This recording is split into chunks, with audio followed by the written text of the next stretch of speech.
आज पुनः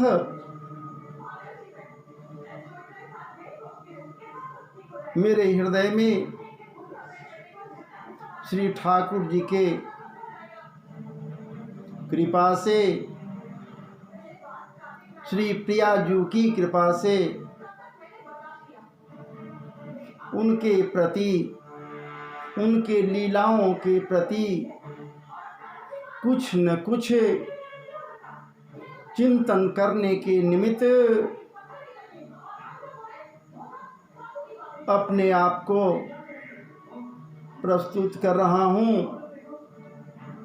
और एकाएक मन में ये विचार आया कि क्यों नहीं भागवत भागीरथी में गोता लगाऊं, भागवत भागीरथी में अपने आप को निमज्जित करने का प्रयास करूं, भागवत कथामृत का रसास्वादन करूं। और इस विचार से भागवत जी के सानिध्य में अपने आप को रखते हुए कुछ न कुछ ठाकुर जी के लीला चर्चाओं का गान करूं, क्योंकि ठाकुर जी के लीला चर्चाओं का या फिर ठाकुर जी के नामामृत का या फिर ठाकुर जी के कृपामृत का रसास्वादन करते हुए नित्य निरंतर सदैव उनको अपने हृदय के अंतरतम गहराइयों में अवस्थित करते हुए उनके लीला चर्चाओं के प्रति अपने आप को समर्पित करते हुए चिंतन के क्षेत्र में जाया जाए। और इस विचार के आते ही अपने आप को भागवत जी के सानिध्य में लाया और ठाकुर जी के ही कृपा कटाक्ष से आज हमें कुछ न कुछ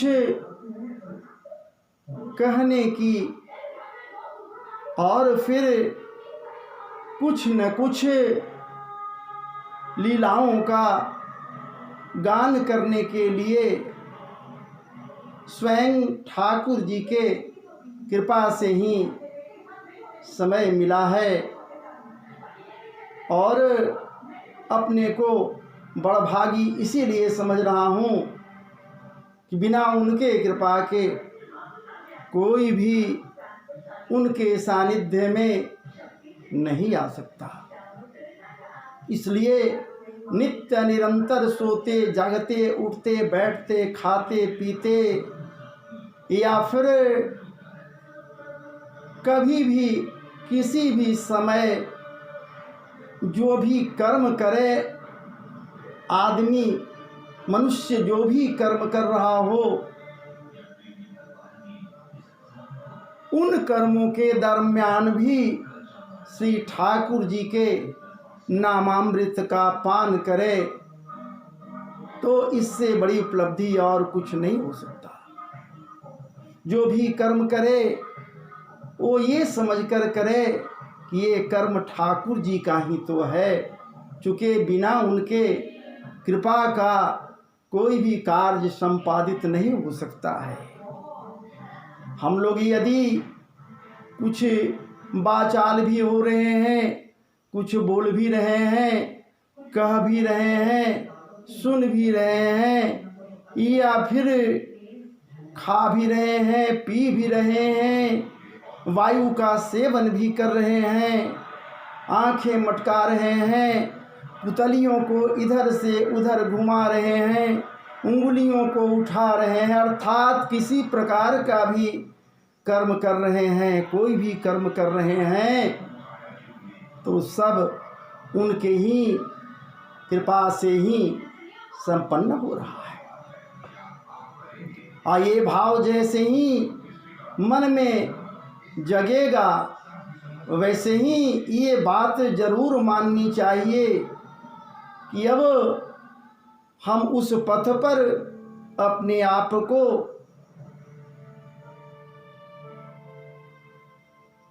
चलाने का, बढ़ाने का, अग्रसर होने का प्रयास कर रहे हैं, जिस पथ पर श्री ठाकुर जी के कृपा रूपी पुष्प बिखरे हुए हैं। और ऐसी कृपा जब हो जाए तो फिर कहना क्या है। भागवत जी सभी पुराणों में श्रेष्ठ हैं, महापुराण हैं। ये भागवत जी महापुराण हैं। 18वें पुराण में श्रीमद् भागवत जी का स्थान सर्वोत्तम है। और इसका कारण ये है कि भागवत जी में भगवान के लीलाओं का चर्चा तो जरूर है, गाथा तो जरूर है, लेकिन खास करके श्रेष्ठता इसीलिए है इसमें कि भगवान के भक्तों का चरित्र इसमें बखान किया गया है। भगवान के दासों का चरित्र इसमें बखान किया गया है। यही कारण है कि ये सबसे श्रेष्ठ ग्रंथ है। श्रीमद् भागवत, श्रीमदत्व से संपन्न श्रीमद् भागवत जी में भक्ति, ज्ञान और वैराग्य के साथ साथ परम तत्व के प्राप्ति का साधन है। और इससे बड़ा इस कली काल में कोई साधन नहीं है कि ठाकुर जी के चरणामृत का पान करें और समस्त कुविचारों को, दुर्विचारों को, दुर्भावनाओं को दूर करते हुए अपने आप को कृतार्थ कर लें, अपने आप को धन्य बना लें। और ये तभी संभव है जब इस घोर कली काल में काल रूपी व्याल जबकि मुख फाड़े हुए, काल रूपी सर्प जब मुख फाड़े हुए ग्रास बनाने के लिए, मानवों को ग्रास बनाने के लिए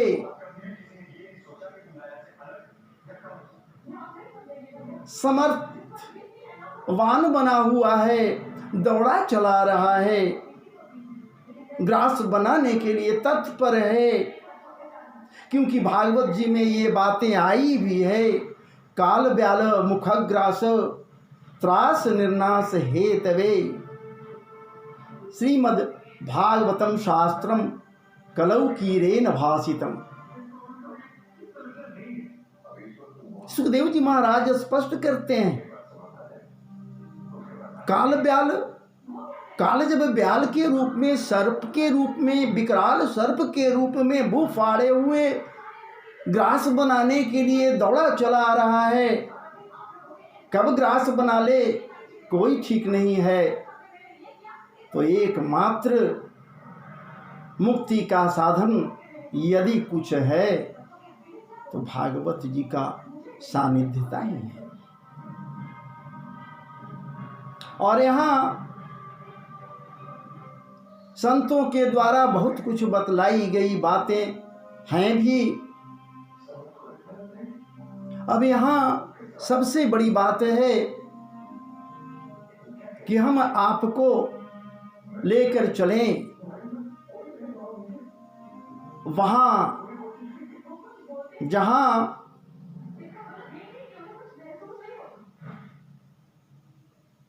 समस्त देवगण, समस्त के समस्त देवगण कष्ट में पड़ गए। स्वर्ग का अधिकार उनसे छीन गया है, देवराज इंद्र से, और इधर से उधर भागे चल रहे हैं, छिपे चल रहे हैं, परेशान हैं। तो भला उनकी माता अदिति कैसे शांत बैठे? अपने पुत्र के दुखों को देखकर, पुत्रों को दुख के दरिया में डूबते हुए, उतराते हुए देखने के पश्चात अपने पति कश्यप जी से मार्ग ढूंढती है। हे मुनिवर, आप तो ज्ञानी हैं, आप हमें कोई मार्ग बतलाएं, कोई रास्ता बतलाएं, जिससे कि हमारे पुत्रों का दुख दूर हो जाए, दरिद्रता समाप्त हो जाए। वो सब के सब श्रीहीन हो गए हैं। कौन सा ऐसा उपाय किया जाए, क्या किया जाए? कोई मार्ग हमें बतलाइए। मैं माता हूँ, हमें अपने पुत्रों का दुख देखा नहीं जा रहा। और ऋषि कश्यप जी अदिति को एक मार्ग बतलाते हैं। अरे देवी, यदि कल्याण चाहते हो देवों का, ठीक है, तुम माता हो इसलिए कल्याण की कामना करती हो, लेकिन ये भी बात तय है कि चाहे देव हों या मनुष्य हों, सदैव के लिए सुख ही उनके लिए सुखद नहीं होता है। सुख और दुख तो आते रहता है, लेकिन तुम ज्यादा व्यथित हो, आप ज्यादा व्यथित हैं देवी, इसलिए आपको मैं एक रास्ता बतला रहा हूं। और हे देवी, आप उस मार्ग को यदि करें, उस मार्ग पर चलें, उस साधन को अपना लें, तो निश्चित रूप से कोई मार्ग निकल जाएगा। लेकिन देवी, ये भी बात तय है कि मोह और आसक्ति ही सारे प्राणियों को इधर से उधर नचा रहा है। इसलिए मोह और आसक्ति से ऊपर उठकर यदि कुछ कर्म किया जाए तो ये बड़ा ही उचित होगा, क्योंकि क्व देहो भौतिकोनात्मा क्व चात्मा प्रकृति परः कस्य के पतिपुत्राद्या मोह एव हि कारणम। मोह का कारण तो सिर्फ आसक्ति है। और मैं देख रहा हूं देवी कि आपको अपने पुत्रों के प्रति ज्यादा आसक्ति है। आखिरकार कोई कष्ट पहुंचाया किसी को भी तो वो भी तो किसी का पुत्र ही होगा, लेकिन आपका मोह ज्यादा है। इसलिए आपको एक उत्तम मार्ग बतला रहा हूं, आप उसे धारण करें। एक व्रत है जिसका नाम है पयोव्रत।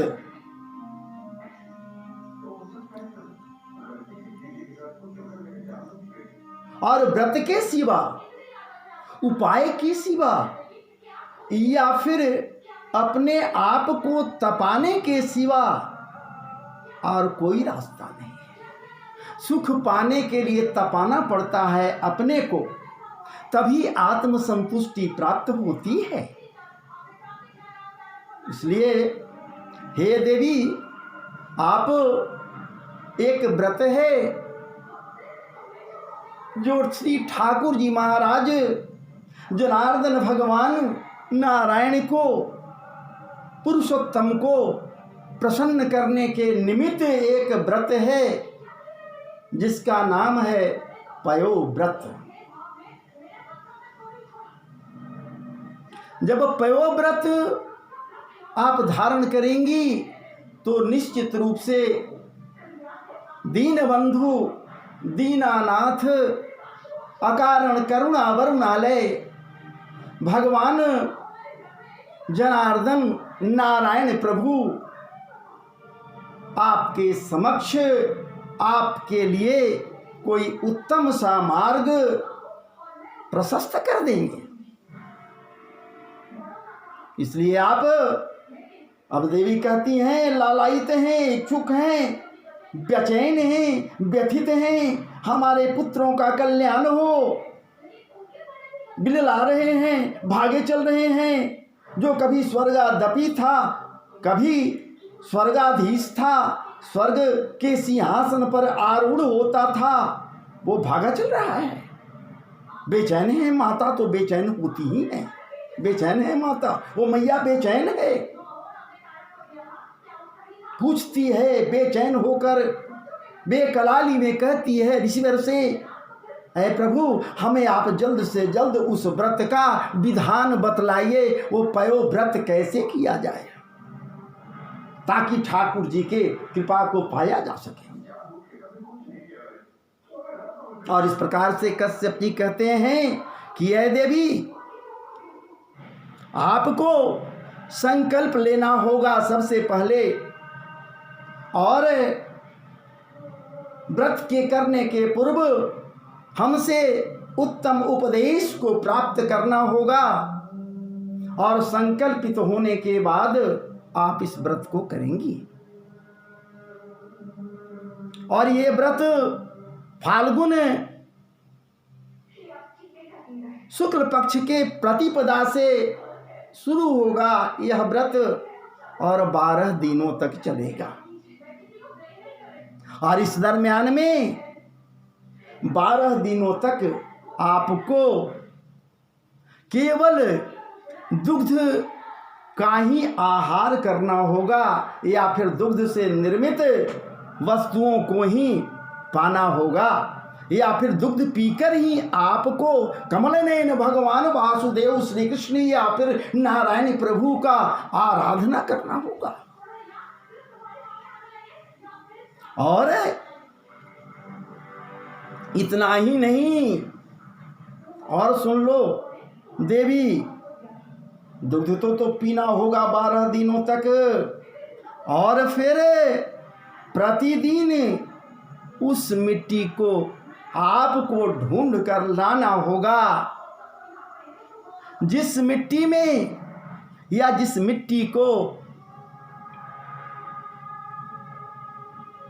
12 अर्थात सूरों के द्वारा, सूकरों के द्वारा खोदी गई हो, उस मिट्टी को लाना होगा, और उस मिट्टी को पूरे शरीर पर लेप करना होगा, मलना होगा। ये 12 दिनों तक चलेगा। और भगवान को प्रसन्न करने के निमित्त एक मंत्र है देवी, उस मंत्र का जप भी करते रहना होगा, और उस मिट्टी का सूअर के द्वारा खोदी गई मिट्टी के द्वारा अपने शरीर पर लेपन भी करना होगा। और देवी, वह मंत्र है, त्वं देव्या दिवग्रहेण रसायः अस्थानमेक्षता उद्वतासी नमस्तुभ्यं पापमानं में प्रणाशय। और द्वादशाक्षर मंत्र ओम नमो भगवते वासुदेवाय का भी जाप करना होगा। देवी जब इस मंत्र का जाप करते हुए और उस मिट्टी का लेपन करेगी और द्वादशाक्षर मंत्र से प्रतिदिन नारायण प्रभु का पूजन करेगी तो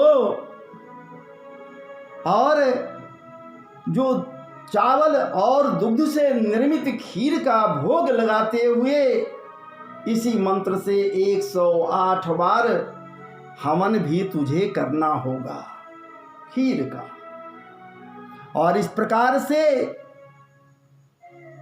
पूजा तांबूल आदि निवेदन करने के बाद, प्रदक्षिणादि करने के बाद, आरती मंगल करने के बाद बड़ी ही श्रद्धा से भगवान वासुदेव श्री कृष्ण या फिर नारायण प्रभु का नाम लेते हुए, संकीर्तन करते हुए उनसे उनके आशीर्वाद को पाने के निमित्त अपने आप को समर्थ करना होगा और प्रदक्षिणादि करते हुए भगवान को दंडवत साष्टांग करना होगा। और फिर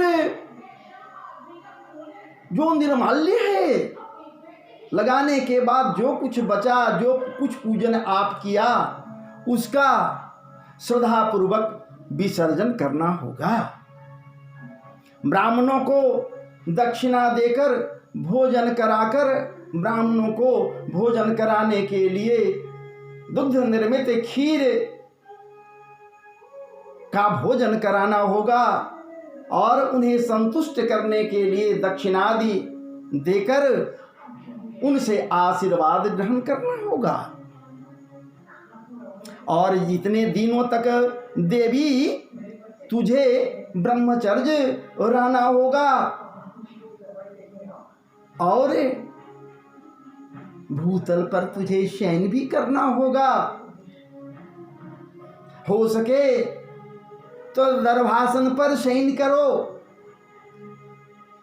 और इस प्रकार से जब तुम करोगी देवी तो निश्चित रूप से भगवत कृपा, ठाकुर जी की कृपा हो जाना है। चूंकि प्रतिपदीनमारभ्य जावच्युवक्लत्रयोदशी ब्रह्मचर्य मधः स्वप्नं स्नानं त्रिवणं धरेत्। और इस प्रकार से भूतल पर शयन करते हुए और इस व्रत को कर करके ठाकुर जी के चरणारविंद में आश्रय में अपने आप को लगाना होगा। अंत में त्रयोदशी के दिन इसका उद्यापन करना होगा। 12 दिनों के पश्चात द्वादशी तक व्रत को करें और त्रयोदशी को इसका व्रत का उद्यापन करें। और उद्यापन में ठाकुर जी का षोडशोपचार पूजन करें। हो सके तो पुरुष सूक्त से ब्राह्मणों के द्वारा पूजन करावें। सहस्त्र शीर्षा पुरुषः सहस्राक्ष सहस्रपात भूमिं सर्वते स्मृत्वा ततिष्ठ दशांगुलम पुरुषे वेद सर्वं जदभूतं जक्ष भाव्यम् उतामृतत्वशेषानो यदन्ये नातिरोहति एतावानस्य महिमा तो जायांश पुरुष पादस्य विश्वाभूतानि त्रिपादस्यामृतं दिवि त्रिपादुर्दा उदयितपूरुषः पादुषेहा भवत् पुनः ततो विस्मयं व्यक्रामत्सासनानसने अभि ततो विराट जायते विराजो अधिपुरुषः सजातो अत्यरिच्य तत्पश्चात्। इस प्रकार से ये 16 मंत्रों के द्वारा, श्लोकों के द्वारा ठाकुर जी का पूजन षोडशोपचार विधि से करना होगा। और फिर प्रतिदिन की भांति ब्राह्मणों को दक्षिणादि से संतुष्ट करते हुए उनको पायस का भोजन कराते हुए उनसे आशीर्वाद ग्रहण करना होगा। बचा हुआ जो भाग है, जो भोजन बनेगा उसमें से जो बचा होगा उसमें से उस भोजन को कंगाल आदि के बीच उसे वितरण करना होगा। लूल्हा लंगड़ा या फिर ऐसे ऐसे निरीह प्राणियों के पास उनको ये भोजन अर्पण करना होगा और उन्हें भोजन कराना होगा। हे देवी, इस प्रकार से तुम यदि करेगी तो तेरी भक्ति सफल हो जाएगा, तेरा मनोरथ भी पूरा हो जाएगा। और इस प्रकार से ये कश्यप ऋषि, ये कश्यप जी महाराज अदिति देवी अदिति को उपाय बतलाते हैं। पयोव्रत, सामान्य मनुष्य भी यदि पयोव्रत यदि धारण करे, अगर सामान्य मनुष्य भी, सामान्य जन भी पयोव्रत को करे तो निश्चित रूप से फलदायी होता है और पुत्र की प्राप्ति होती है। जो उत्तमता से संयुक्त होता है, ठाकुर जी के कृपा उस पर विराजते रहता है, ठाकुर जी के कृपा से वो ओत प्रोत रहता है। यदि पुत्र पयोव्रत को करे तो निश्चित रूप से फल मिलना है। इसलिए देवी आप इस व्रत को करें। और इस प्रकार से ये देवी अदिति इस व्रत में लग्न हो, अपने आप को संलग्न कर ली। और फाल्गुन मास के आने के बाद शुक्ल पक्ष के प्रतिपदा से व्रत को की और प्रतिदिन वो सूअर के खोदे गए मिट्टी से अपने शरीर पर लेपन करते हुए मंत्र का उच्चारण करते हुए पयोव्रत पूर्ण की। और इस प्रकार से ठाकुर जी का पूजन करने के बाद कल्याण तो निश्चित होना है। और कहती है, प्रभु आप ही यज्ञ के स्वामी हैं, हे नाथ आपसे बड़ा और कहीं कुछ है ही नहीं। आपकी कृपा हो जाए तो मैं कृतार्थ हो जाऊं।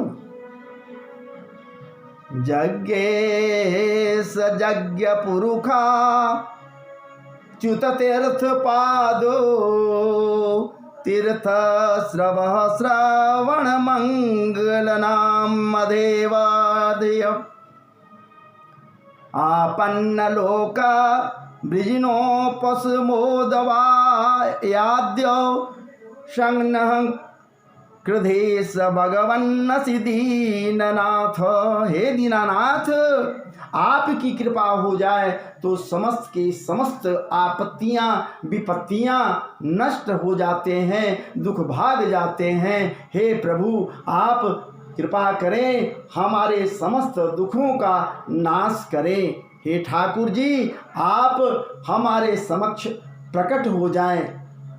ये भाव रखते हुए वो पूजा करती है और भगवान प्रार्थना सुन लिए। अदिति के द्वारा किए गए इस पयोव्रत से नारायण प्रभु प्रसन्न हो गए, हमारे ठाकुर जी प्रसन्न हो गए और उनके समक्ष प्रकट हो गए।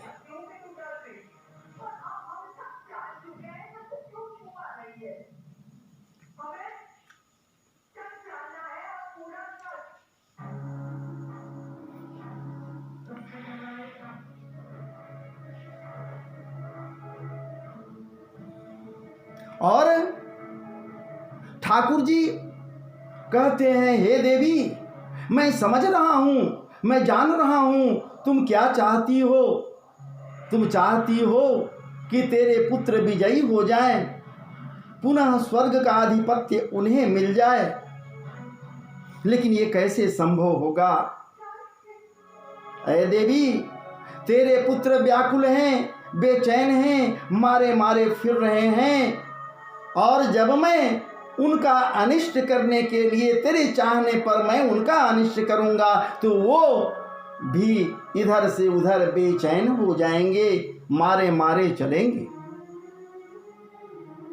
ये बात तय है कि तेरे पुत्रों को साम्राज्य प्राप्त हो जाएगा, लेकिन उनकी बात को भी नहीं भूलनी चाहिए। वो भी तो बिल्लाने लगेंगे, जो अभी आधिपत्य उनका है। लेकिन देवी, तेरा ये पयोव्रत जो है ये निरर्थक नहीं जाएगा।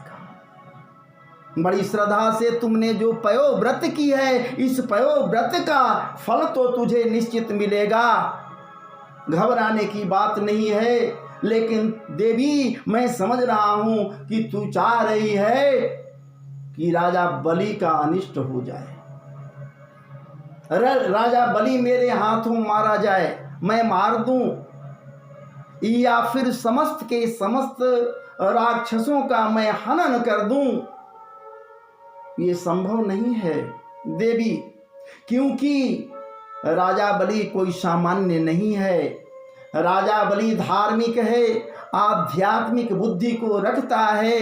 गौ और ब्राह्मणों के प्रति उसका मन उदार रहता है, उदासीन नहीं रहता, सदैव यज्ञादि कर्म में अपने आप को लगाए रहता है। और वहां पर जब मैं अपने सुदर्शन जी को भेजूंगा भी तो निश्चित रूप से देवी, हमारे सुदर्शन जी भी उसको परिक्रमा करके वापस मेरे पास आ जाएंगे। मेरे सुदर्शन जी भी उसका कोई अनिष्ट राजा बलि का नहीं कर सकते, क्योंकि मेरा वो भक्त है, ब्राह्मणों का भक्त है, गौ को अत्यंत श्रद्धा के नजर से देखता है, गौ माता को माता समझता है। और ऐसे राक्षस होते हुए भी राजा बलि का नाश मैं नहीं कर सकता। लेकिन मैं तेरे आराधना से संतुष्ट हूं, इसलिए कोई दूसरा उपाय इसके लिए हमें करना होगा। चूंकि तुमने अपने पुत्रों के रक्षा के निमित्त विधिवत विधि विधान से पयोव्रत संपन्न किया है, और वो व्रत अमोघ व्रत है, जिसके करने से मैं पुत्र रूप से स्वयं ही उत्पन्न हो जाता हूँ, प्रकट हो जाता हूँ, अगर श्रद्धा से किया जाए तो, या फिर हमारे गुण से संपन्न उसको पुत्र प्राप्त होता है, नारी को। इसलिए इसके लिए कोई मैं दूसरा उपाय सोचूंगा। अथाप्युपायो मम देवी चिन्त्य हो संतोषितस्य व्रतचर्ययाति ममार्चनं नार्हति गन्तुमन्यथा श्रद्धानुरूपं फलहेतुकत्वात्। इसलिए हे देवी, श्रद्धा से किया गया व्रत तुझे फल दिए बिना नहीं छोड़ेगा, मैं तुझे फल दूंगा। उसके लिए मैं उपाय सोचूंगा, इसलिए तुम घबराओ मत, और मैं तेरे यहाँ स्वयं अपने अंश रूप से तेरे यहाँ प्रकट हो जाऊंगा, और कोई उपाय करते हुए ही राजा बलि को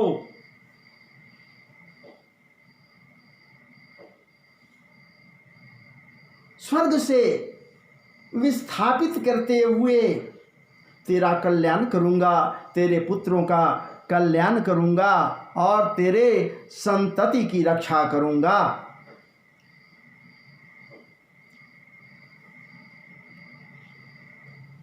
इस पर अदिति कहती है कि प्रभु, आप मेरे कोख से जन्म लेंगे।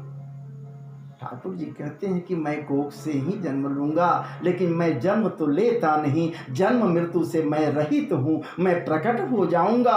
और ये कहते हुए ठाकुर जी अंतर ध्यान हो गए। ठाकुर जी अंतर ध्यान हो गए। पुनः ये विचार करती है, बड़े ही प्रसन्न मुद्रा में हो जाती है कि हाँ क्या बात है, हमारे ठाकुर जी हमारे कोख से पैदा लेंगे, हमारा जीवन धन्य हो जाएगा, मेरे पुत्रों का कल्याण हो जाएगा। अपने जीवन के प्रति ये जितना आश्वस्त थी या नहीं थी वो बात एक अलग है, लेकिन पुत्रों के कल्याण को जानकर अत्यंत प्रसन्न हो जाती है ये अदिति, देवों के माता। इस प्रकार से अब मैं ये वीडियो चूँकि ज़्यादा लंबा हो रहा है कथा का, और ठाकुर जी के लीला चर्चाओं में मैं अपने आप को लगाते हुए आपके समक्ष जो रखा, भाई इसमें यदि कुछ त्रुटियां हों, आप कुछ पाएँ त्रुटियां भी, तो आप ध्यान न देंगे। और इस प्रकार से लंबा न करते हुए मैं यहीं पर विराम ले रहा हूँ। कथा का विराम हो जावे, कथा समाप्त होता नहीं है, कथा तो सदैव चलते रहता है। यहाँ पर विराम ले रहा हूँ। पुनः अगले वीडियो में मैं आगे की बातों को आपके समक्ष रखूँगा। जय जय श्री राधे, जय जय श्री राधे, जय जय श्री राधे। वृंदावन बिहारी लाल की जय, कृष्ण कन्हैया लाल की जय, गोपाल जी महाराज की जय। गिरिराज धर्म